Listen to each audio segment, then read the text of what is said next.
सूरज ढल चुका था और शाम का अंधेरा धीरे धीरे पूरे शहर पर छा रहा था। रुद्रप्रयाग का ये छोटा सा कस्बा अपनी शांति और सादगी के लिए जाना जाता था, लेकिन इसके एक कोने में स्थित सेंट जोसेफ बॉयज हॉस्टल में कुछ अजीब और अनोखा होने वाला था। हॉस्टल के छात्र नए सत्र की शुरुआत के लिए वापस आ चुके थे। अंशुल, विक्रम, रघु और उनके अन्य दोस्त आपस में मजाक मस्ती कर रहे थे।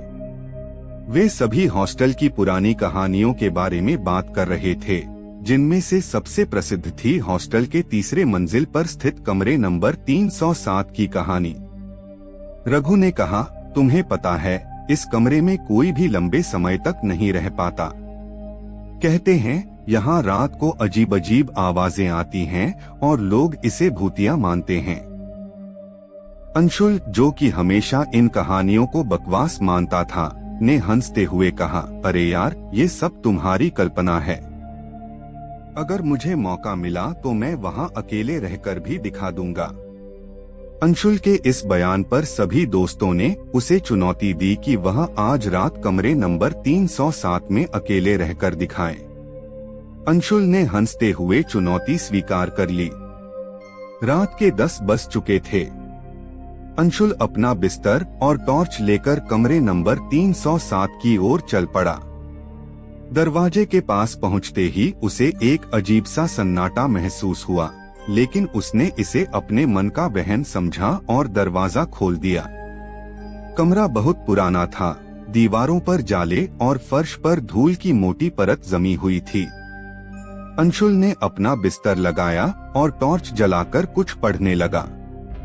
कुछ देर बाद अचानक से टॉर्च की रोशनी बुझ गई और पूरे कमरे में घना अंधेरा छा गया।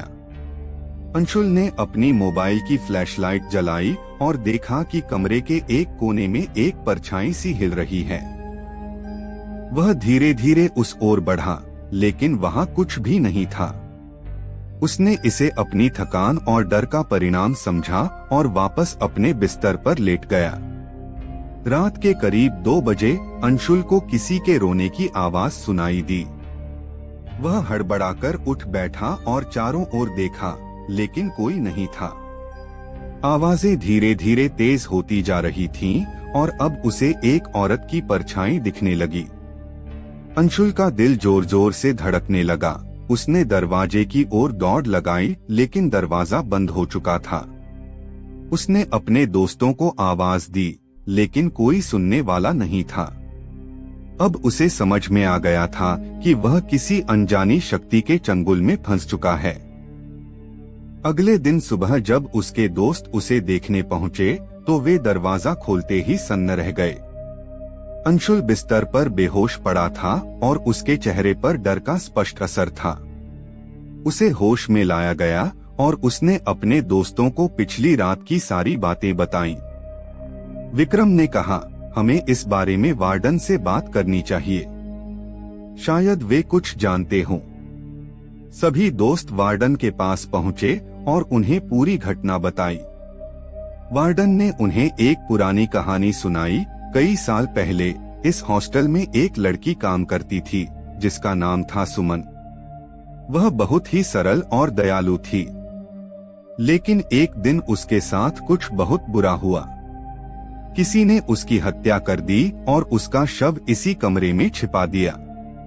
तब से इस कमरे में अजीब घटनाएं होने लगीं और लोग इसे भूतिया मानने लगे। रात के समय सभी दोस्तों ने मिलकर कमरे नंबर 307 में जाने का फैसला किया। वे साथ में कुछ हवन सामग्री और मंत्रों की किताब भी ले गए। कमरे में पहुंचते ही उन्होंने हवन करना शुरू किया और मंत्र पढ़ने लगे। धीरे धीरे कमरे में हलचल बढ़ने लगी और अचानक से सुमन की आत्मा प्रकट हो गई। सुमन ने अपनी दर्दनाक कहानी सुनाई और कहा कि उसे न्याय चाहिए। उसके हत्यारे को सजा दिलाने के बाद ही उसकी आत्मा को शांति मिलेगी। अंशुल और उसके दोस्तों ने ठान लिया कि वे सुमन के हत्यारे का पता लगाकर उसे सजा दिलाएंगे। उन्होंने स्थानीय पुलिस से मदद ली और पुरानी फाइलें खंगालनी शुरू की। कई दिनों की मेहनत के बाद उन्हें उस आदमी का पता चला जिसने सुमन की हत्या की थी। वह आदमी अब एक वृद्धाश्रम में रह रहा था। पुलिस ने उसे गिरफ्तार किया और सुमन की हत्या का मुकदमा चलाया गया। अंततः सुमन के हत्यारे को उम्र कैद की सजा सुनाई गई।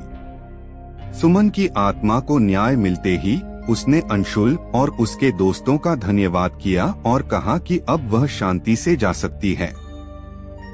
उसके जाने के बाद कमरे नंबर 307 में कोई भी अजीब घटना नहीं हुई और हॉस्टल के छात्र अपनी सामान्य जिंदगी में लौट आए। इस प्रकार सेंट जोसेफ बॉयज हॉस्टल में सुमन की आत्मा की कहानी हमेशा के लिए शांत हो गई और हॉस्टल एक बार फिर से अपनी पुरानी शांति में लौट आया। हॉस्टल में अब भी कभी कभी इस कहानी का जिक्र होता है, लेकिन अब वह डरावनी कहानी नहीं बल्कि एक न्याय की लड़ाई की कहानी है।